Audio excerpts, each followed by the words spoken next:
হযরত আলী বলেন, মুনাফিক, তুমি কাকে ভয় দেখাতেছ? তোমার তরবারি এই সমাজের কিছু কাফেরেরা ভয় করতে পারে, তুমি কি আমারে চেনো নাকি? তুমি কারে ভয় দেখাও?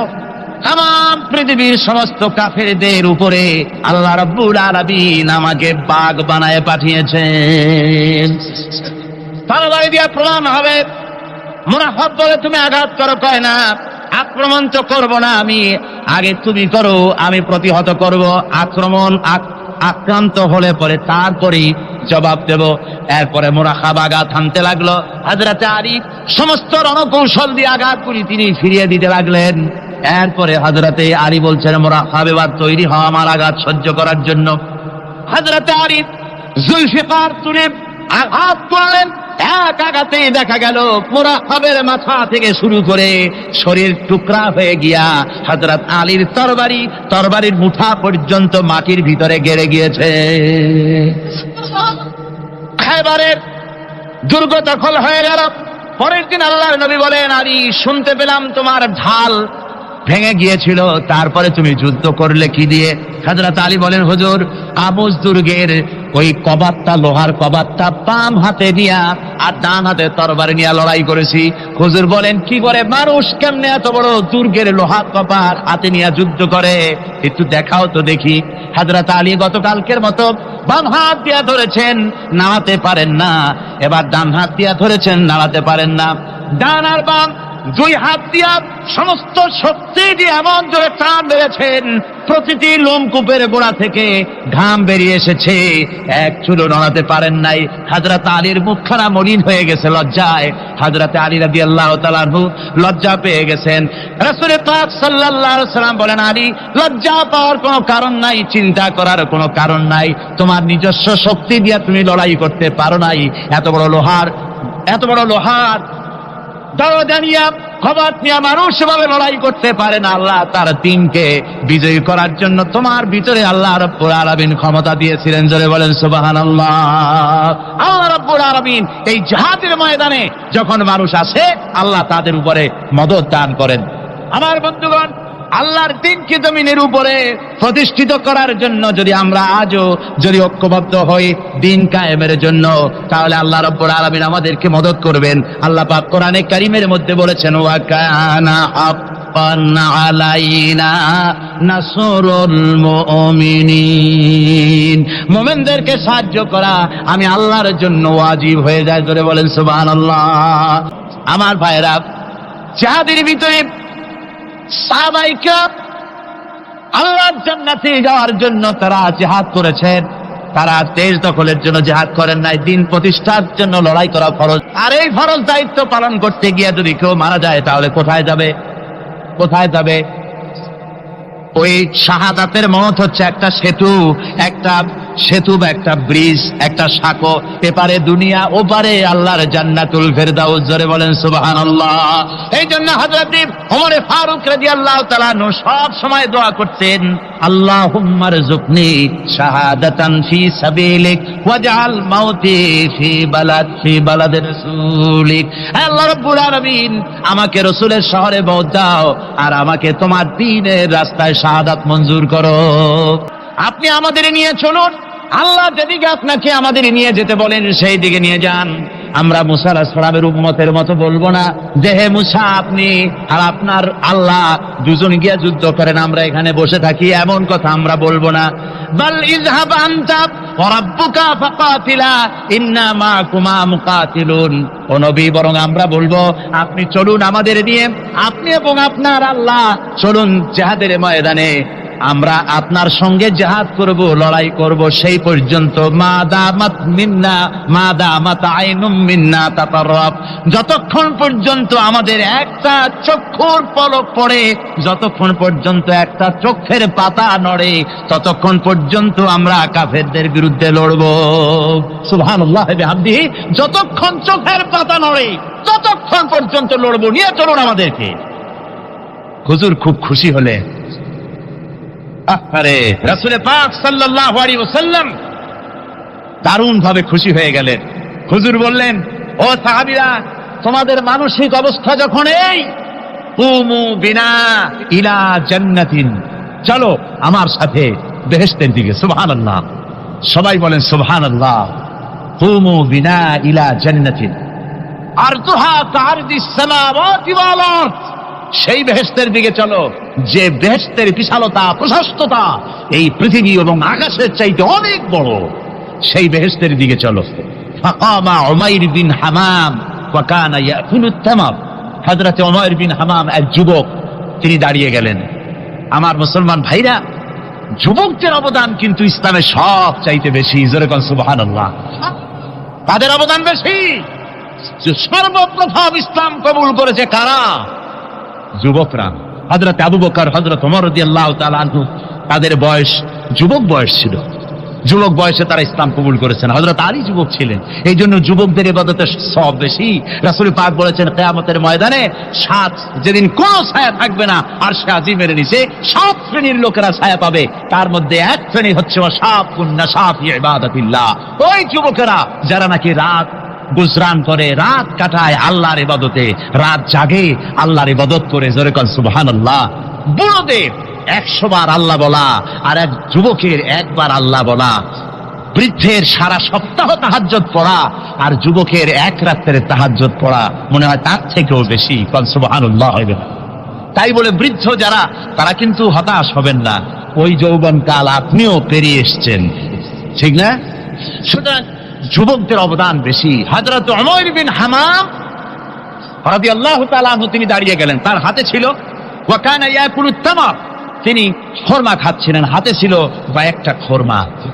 তিনি খরমাগুলি হাতে নিয়ে দাঁড়িয়ে বলছেন ওয়াকালা বাখবাখ, তিনি বলছেন বাখবাখ শব্দ, এটা হচ্ছে লুগাল মুহাল্লিয়া, অর্থাৎ আঞ্চলিক শব্দ। এর অর্থ হচ্ছে মা আযামাহু ওয়া মা আহসানাহু। কি আশ্চর্য, কি সুন্দর, কি বিরাট, কি সুন্দর কথা আপনি বললেন হে রাসূল। জান্নাতুন আরদুহা কারদিস সামাওয়াতি ওয়াল আরদ, এমন দেশ তো পাওয়া যাবে জিহাদ করলে যে বেহেশতের বিশালতা প্রশস্ততা এই বিশাল আকাশের চাইতে, জমিনের চাইতে বেশি।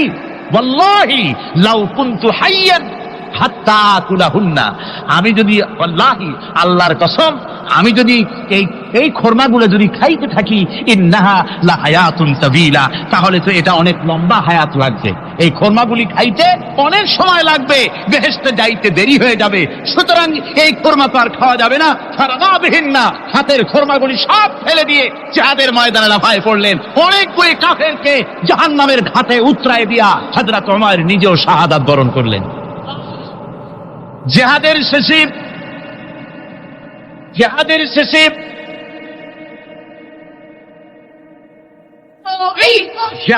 শেষে শহাদায়ে বদরের সমস্ত শহীদদের লাশ এক জায়গায় এনে সাহাবীরা বললেন, হে আল্লাহর রাসূল, আপনি যখন জান্নাতের বর্ণনা দিতেছিলেন তখন যে যুবকটা খরমা খেতেছিল আর জান্নাতের আশায় হাতের খরমা ফেলে দিয়েছিল, যে খরমাগুলি খাইতে গেলে তো সময় লাগবে অনেক, বেহেশতে যেতে দেরি হয়ে যাবে, এই কথা মনে করে হাতের খরমা ফিকে ফেলে জিহাদের ময়দানে এসে শাহাদাত বরণ, যে যুবকটি জিহাদ করেছিল তার লাশে সেও শাহাদাত বরণ করেছে।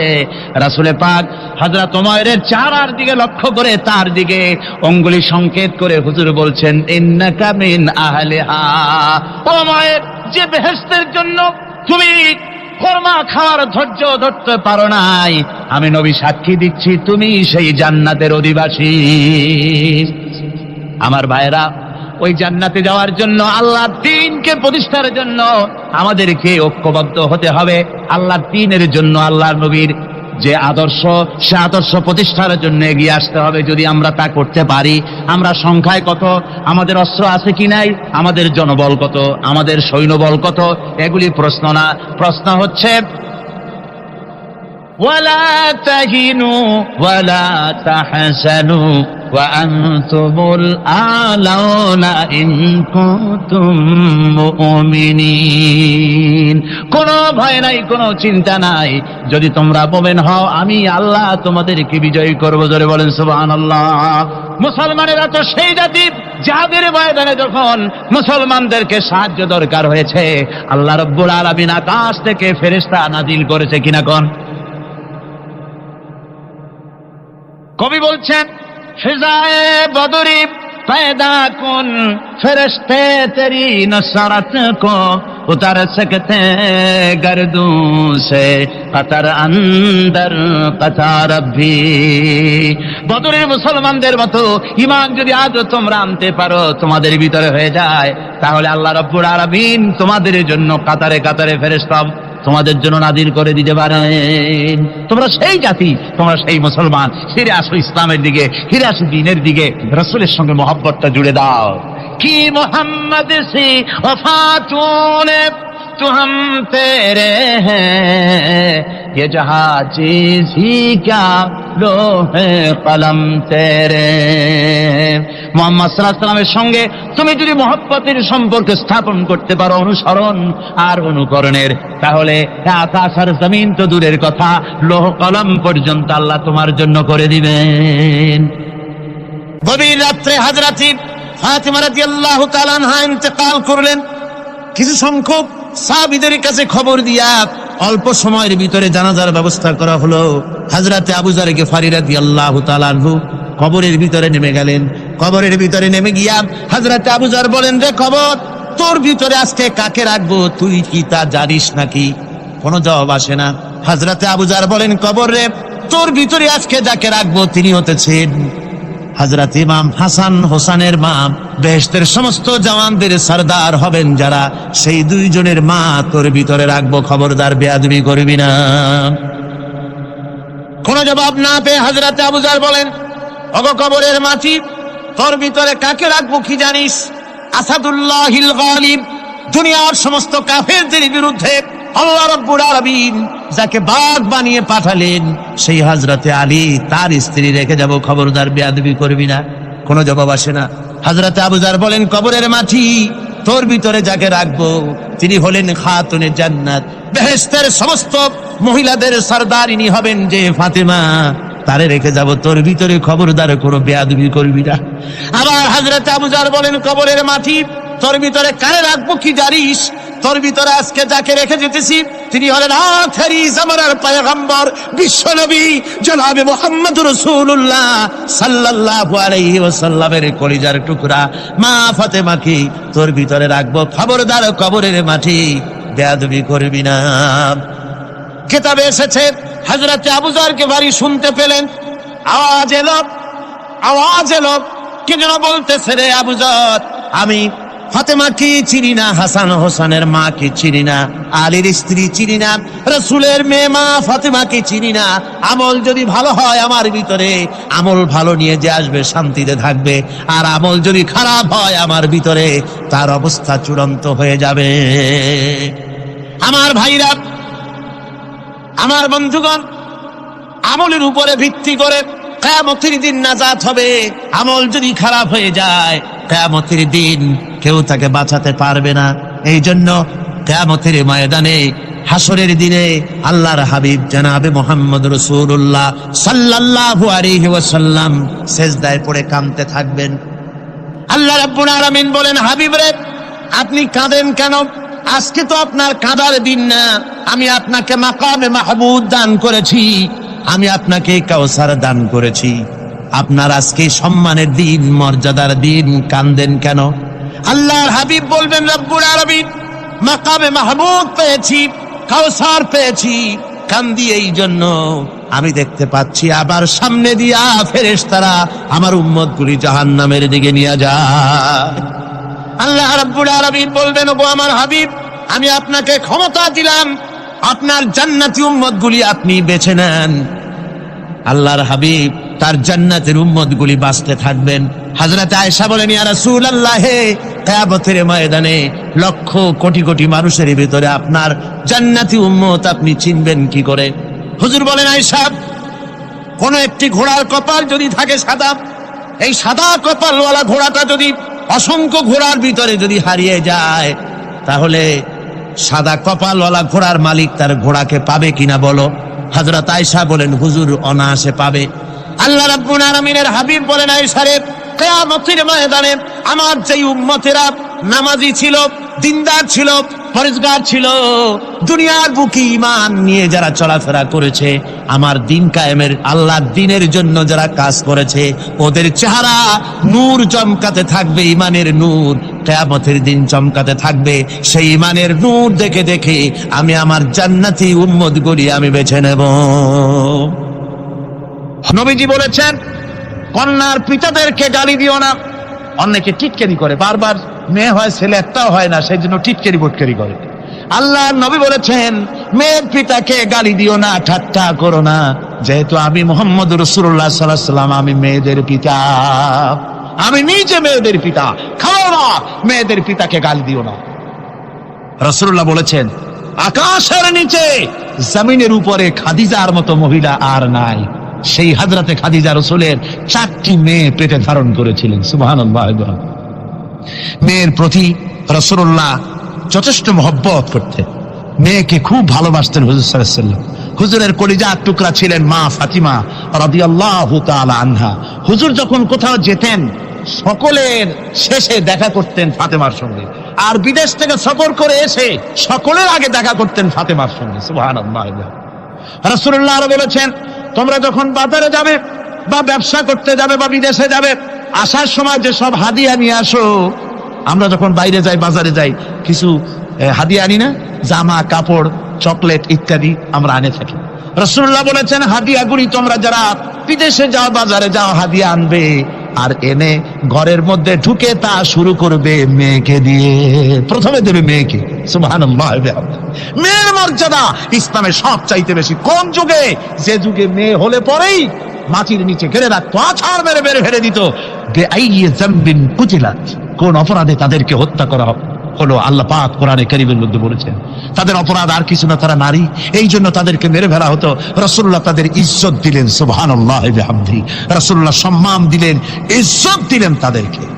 কন্যা হিসাবে নারীর এই মর্যাদা। ফাতেমাকে রাসূল এত ভালোবাসতেন, ইন্তেকালের সময় হযরত ফাতেমা কাঁদতে কাঁদতে বেহুশ হয়ে যাওয়ার উপক্রম হয়ে গেছে। রাসূলুল্লাহ হযরত ফাতেমাকে ইশারা দিলেন। হযরত ফাতেমা তার কান নিয়ে রাসূলুল্লাহর মুখের কাছে লাগাই দিলেন। আল্লাহ নবী কি যেন বললেন কানে কানে, হযরত ফাতেমার কান্না বন্ধ হয়ে গেল। হযরত আয়েশা বলেন, মা, রাসূলুল্লাহ তোমার কানে কানে কি বললো আর তোমার কান্না বন্ধ হয়ে গেল? হযরত ফাতেমা বলেন, ইয়া আম্মা জান, আমার আব্বা আমার কানে কানে বললো, মা ফাতেমা তুই কাঁদিস না, তোর কান্না আমার বরদাস্ত হয় না, তোমাকে কাঁদতে হবে না। আমি তোমাকে সুসংবাদ দিয়ে দিতেছি, আমি মরে যাওয়ার পর সর্বপ্রথম তোমার সাথে আমার দেখা হবে। রাসূলুল্লাহর এই ভবিষ্যৎবাণী হযরত ফাতেমা বুঝতে পেরেছেন যে হুজুরের ইন্তেকালের পরে আমার বেশি দেরি হবে না, আমিও তাড়াতাড়ি হুজুরের সাথে শামিল হতে পারবো। হুজুরের ইন্তেকালের 6 মাস পরই হযরত ফাতেমা রাদিয়াল্লাহু তাআলা আনহা ইন্তেকাল করেছেন। কন্যা হিসাবে নারীর মর্যাদা ইসলাম অনেক অনেক গুণে বাড়িয়ে দিয়েছে। এই কন্যা শিশু, কৈশোর, যৌবন পেরিয়ে যখন যৌবনে তার বিয়ে হয়ে যায়, আল্লাহ রাব্বুল আলামিন তখন বলেন, ওয়া মিন আয়াতিহি আন খালাকা লাকুম মিন আনফুসিকুম আজওয়াজান লিতাসকুনু ইলাইহা ওয়া জাআলা বাইনাকুম মাওয়াদ্দাতান ওয়া রাহমা। আল্লাহ পাক বলেন, আমার নিদর্শনের ভিতরে এটাও একটি নিদর্শন যে আমি তোমাদের থেকে তোমাদের জোড়া তৈরি করেছি, তোমাদের স্ত্রীদেরকে তৈরি করেছি, তোমাদের সাথে তোমাদের স্ত্রীর ভালোবাসা সৃষ্টি করেছি, মহব্বত সৃষ্টি করেছি। এই মহব্বত আমি আল্লাহ তৈরি করেছি। আর যখন বুড়ো হয়ে যায় মানুষ, স্বামী স্ত্রী যখন বুড়ার বুড়ি হয়, তখন আর ভালোবাসা থাকে না, তখন ওই ভালোবাসা সহৃদয়তার করুণায় আমি আল্লাহ পরিণত করে দেই। বুড়ার জন্য তখন বুড়ি ছাড়া আর উপায় নাই, বুড়িরও আর বুড়া ছাড়া উপায় নাই। তখন ভালোবাসা কোনো বিশেষ কোনো অক্ষ নিয়ে ভালোবাসা নয়, তখন একের উপরে অন্য একদম নির্ভরশীল হয়ে পড়ে। আল্লাহ পাক বলেন, এই অবস্থা আমি আল্লাহ সৃষ্টি করে দেই। সুবহানাল্লাহ বিহামদিহি। স্ত্রীকে রাসূলুল্লাহ কত ভালোবাসতেন। আল্লাহর নবী বলেছেন, আমার কাছে 3টা জিনিস প্রিয়, একটা হচ্ছে সুগন্ধি, একটা হচ্ছে নামাজ, আর একটা হচ্ছে স্ত্রী। সুবহানাল্লাহ। স্ত্রী আমার কাছে প্রিয়। হুজুর বলেছেন, তোমাদের মধ্যে সেই ব্যক্তি উত্তম যে ব্যক্তি তার স্ত্রীর কাছে উত্তম। আমি আমার স্ত্রীদের কাছে উত্তম ব্যক্তি। সুবহানাল্লাহ। রাসূলুল্লাহ স্ত্রীকে কত ভালোবাসতেন। বিশ্বনবী রাজনৈতিক কর্মকাণ্ড চালাচ্ছেন, যুদ্ধের দামামা বাজতেছে, চতুর্দিকে কত অশান্তি, সবকিছু চলছে, স্ত্রীর হক আদায় করতে ভুলে যাননি। রাতের বেলায় হযরত আয়েশার বয়স কম, তাকে নিয়ে রাসূলুল্লাহ একটু সুযোগ পেয়েছেন, বলছেন আয়েশা সব তো ঘুমিয়ে, চলো আমরা একটু দৌড়াই। ওই যে দূরে একটা জিনিস দেখা যায়, দৌড় দাও, দেখি কি আগে যায়। দুজনে দৌড় প্রতিযোগিতা করলেন। দৌড় প্রতিযোগিতায় হযরত আয়েশা ফার্স্ট হলেন, হুজুর পিছনে পড়ে গেলেন। হযরত আয়েশা খুব আনন্দ করলেন যে আপনি কিন্তু আমার সাথে দৌড়ে পারলেন। পরবর্তী কিছু কাল যাওয়ার পর হযরত আয়েশা বলেন, হুজুর আজকে আবার বললেন যে চলো আয়েশা একটু দৌড়াই। হযরত আয়েশা বলছেন যে সেদিনের তুলনায় আমার শরীর একটু, আমি মুটিয়ে গেছি, শরীরটি স্থূল হয়েছে।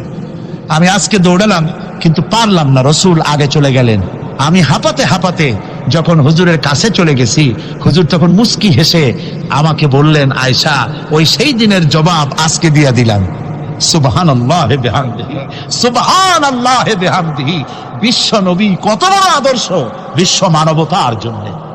তিনি বলেছেন, আরাফাতের ময়দানে রাসূলুল্লাহ বলেছেন,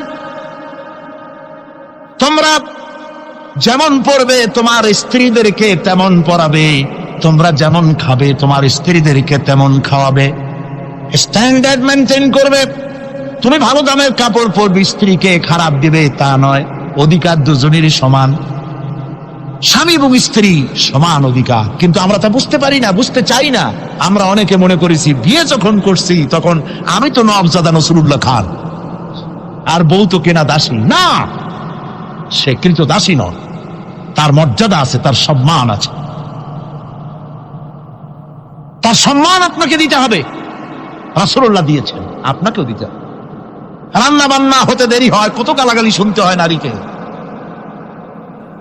আল্লাহর নবীর স্ত্রী হযরত আয়েশা বলেছেন, আল্লাহর নবী কাজ করে, মানুষের সঙ্গে কথা বলে, রাষ্ট্রীয় দায়িত্ব পালন করে ঘরের ভিতরে সে যখন দেখেছেন রান্না হতে দেরি আছে, রাসূলুল্লাহ বিরক্ত হন নাই, ভ্রু কুঞ্চিত করেন নাই, চোখ মোটা করেন নাই, আমাকে কোনো কথা শোনান নাই, বরং আমার কাছে বসে রান্নায় আমাকে সহযোগিতা করেছেন।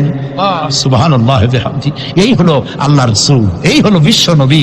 স্ত্রীর সঙ্গে কি মহব্বত! সুবহানাল্লাহ বিহামদি। হুজুর মহব্বত করতেন স্ত্রীদেরকে। রাসূলুল্লাহর ঘরে দৌলত ছিল না, কিন্তু মহব্বত দিয়ে ভরা ছিল ঘরটা। হুজুরের ঘরে ফ্রিজ নাই, এসি নাই, হুজুরের ঘরে কার্পেট নাই, হুজুরের ঘরের মধ্যে জাজির নাই, তোশক নাই, বড় বড় কম্বল নাই, আরামের কোন জিনিস নাই, মডার্ন ইকুইপমেন্টস কিচ্ছু নাই, দৌলত নাই, কিন্তু মহব্বত দিয়ে ঘরটা ভরা। হযরত আয়েশা বলেছেন, আমি পানি পান করে গ্লাস রেখে দিতাম, আল্লাহর নবী তখন গ্লাসের সেই জায়গায় ঠোঁট লাগাতেন যেখানে আমি ঠোঁট লাগাইয়া পানি পান করেছি। আমি গোশত চিবোতাম, রাসূলুল্লাহ আমার হাত থেকে গোশত টুকরা নিয়া সেই জায়গায় চিবোতেন যেখানে আমি চিবোয়েছি। সুবহানাল্লাহ। আমার ভাইরা, রাসূল তার স্ত্রীদেরকে মহব্বত করতেন, স্ত্রীরাও রাসূলকে মহব্বত করতেন দারুণ ভাবে। একবার হযরত আয়েশা সিদ্দিকা রাদিয়াল্লাহু তাআলা আনহা হুজুরকে গোসল করাতে ছিলেন, মাথার উপরে পানি ঢালতেছেন, হুজুর একটা চৌকির উপরে বা একটা তক্তার উপরে বসে আছেন। গোসলের পানির ভিতরে রাসূলুল্লাহ দেখতে পেলেন রক্তের মতো কি যেন প্রবাহিত হয়ে যাচ্ছে। হুজুর জিজ্ঞেস করেন, আয়েশা রে, পানির ভিতরে রক্তের মতো কি দেখা যায়? হযরত আয়েশা বলেন, হুজুর আপনি যখন বসেছিলেন অসতর্ক মুহূর্তে তক্তার নিচে আমার একটা আঙ্গুল পড়েছিল, পায়ের আঙ্গুলটা ফেটে বোধহয় রক্ত বেরোতেছে। রাসূলুল্লাহ তাড়াতাড়ি করে উঠলেন আর ওই আঙ্গুলকে ব্যান্ডেজ করে দিলেন। রাসূলুল্লাহ বললেন, আয়েশা রে, আঙ্গুল ফেটে গেছে, একটু আহাহু পর্যন্ত করলে না, এতক্ষণ তুমি কষ্ট করলে কেন? হযরত আয়েশা বলেন, ইয়া রাসূলুল্লাহ, ওটা তো একটা পায়ের আঙ্গুল। আয়েশার কলিজাটা ফেটে যদি রক্ত বেরোতো, রাসূলুল্লাহকে উঠতে বলতে আমি পারতাম না। কি মহব্বত রাসূলের সাথে! হযরত আয়েশা বলেন, হুজুর সাল্লাল্লাহু আলাইহি ওয়াসাল্লাম স্ত্রীদেরকে এত ভালোবাসতেন, আমাদের ঘরে গোশত টোস্ত তেমন রান্না বান্না খুব কম হতো। গোশত রান্না হবে কি, মাসের পর মাস চলে গেছে রাসূলের বাড়িতে, হুজুর স্ত্রীরা বলেছেন আমাদের ঘরে চুলে আগুন জ্বলে নাই, একটু শুকনা রুটি, একটু শুকনা খেজুর আর একটু পানি খেয়ে আমাদের জীবন চলেছে, এরকমের অবস্থা হয়েছে। তারপরে এই অবস্থা চলেছে, এর মধ্যে যদি কখনো একটু গোশত আসছে, হুজুর যখন ছাগল টাগল ইত্যাদি ছাগল দুম্বা জবাও করেছেন, এই দুম্বার গোশত নিয়ে ছাগলের গোশত নিয়ে রাসূলুল্লাহ নিজে বেরোতেন। হযরত খাদিজার বান্ধবী কোথায় আছে খুঁজে ওই বান্ধবীর কাছে গোশত পৌঁছে দিয়ে আসতে।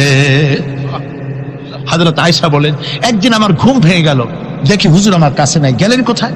খুঁজতে খুঁজতে যায় দেখি মসজিদে নববীর ভিতরে হুজুর হাত তুলে বসে আছেন, মোনাজাত করতেছেন। আমি পেছনে গিয়ে হাত তুললাম, আমি শুনতে পাচ্ছি নবীজি দোয়া করছেন রব্বুল আলামিন কিয়ামতের ময়দানে যেদিন সন্তান তার পিতাকে ভুলে যাবে, মা তার সন্তানকে হারায় ফেলবে, ওই কঠিন হাসরের ময়দানে আমি যেন আমার খাদিজাকে হারাইয়া না যাই। মুনাজাতের শেষে হযরত আয়েশা বলেন, ইয়া রাসূলুল্লাহ, খাদিজার কথা আপনার এত কেন বারবার মনে পড়ে? একটা বুড়িরে বিয়ে করেছিলেন 25 বছর বয়সের সময়, 40 বছর বুড়ি, তার কথা কেন এত মহব্বত আপনার মনে পড়ে? তার থেকে যুবতী মেয়ে, সুন্দরী মেয়েকে আপনার স্ত্রী হিসেবে আপনি পান নাই? হুজুর বলেন, আয়েশা রে, খাদিজার সম্পর্কে এমন কথা তুমি আর বলো না। তোমরা সবাই আমার সুখের দিনের স্ত্রী, আর খাদিজা আমার এমন সময় স্ত্রী ছিল যখন মক্কায় আমার আশ্রয় ছিল না, তামাম মক্কা নগরীতে আমার আশ্রয় ছিল না। খাদিজার সঞ্চিত সমস্ত ধনরাশি ইসলাম কবুল করার পর দুহাতে খাদিজা বিতরণ করে দিয়েছে। হযরত আয়েশা বলেন, হুজুর আমার গোস্তাকি মাফ করে দেন, আমি আর এরকম বলবো না, তবে খাদিজা সম্পর্কে আমার কিছু একটু শোনান। হুজুর বলেন, আয়েশা রে শোনো, গভীর রাত যত রাত হোক না কেন ইসলামের দাওয়াত দিয়ে দিয়ে গভীর রাত্রে আমি যখন বাসায় ফিরেছি, ঘরে এসেছি, দরজায় একটা মাত্র ডাক দিয়েছি, খাদিজা, অমনি দরজা খুলে গেছে।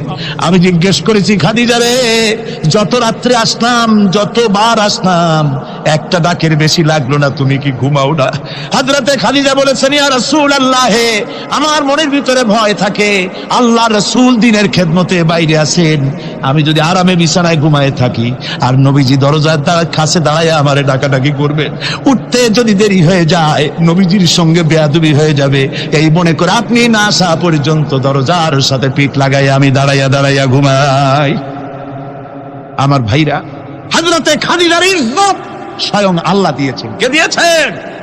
হাদিস শরীফে এসেছে, রাসূলুল্লাহ জাবালে নূরে বসা, গারে হেরার ভিতরে বসা, হযরতে জিবরাইল রাসূলুল্লাহর সঙ্গে কথা বলতেছেন।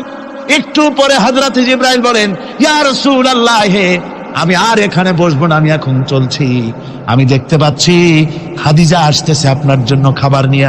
খাদিজা যখন আপনার কাছে পৌঁছে যাবে, আপনি খাদিজাকে শোনায় দিবেন আল্লাহ রাব্বুল আলামিন খাদিজাকে সালাম জানাইছে।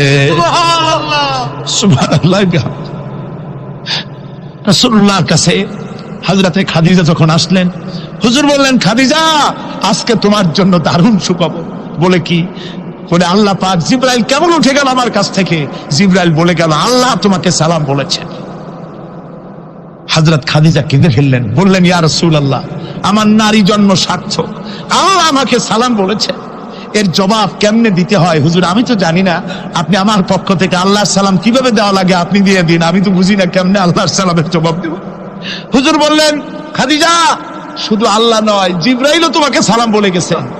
হযরতে খাদিজা বললেন, হযরত জিবরাইলকে আমার সালামের জবাবটা ওয়ালাইকুমুস সালাম বলেন। হযরত খাদিজার এই মর্যাদা ছিল। আমার ভাইরা, রাসূল পাক সাল্লাল্লাহু আলাইহি ওয়াসাল্লাম এভাবে মহব্বত করেছেন স্ত্রীদেরকে। সুতরাং স্বামী স্ত্রীর মহব্বত আল্লাহ জান্নাতি নিয়ামত। কিসের নিয়ামত? যে ঘরের মধ্যে স্বামী স্ত্রীর মধ্যে মিল মহব্বত আছে এটা বেহেশতের মতো, আর যেখানে মিল মহব্বত নাই এটা জাহান্নামের মতো। ঠিক কি? সুতরাং মহব্বত করুন, বেশি বেশি স্যাক্রিফাইস করুন, বেশি বেশি স্যাক্রিফাইস করুন।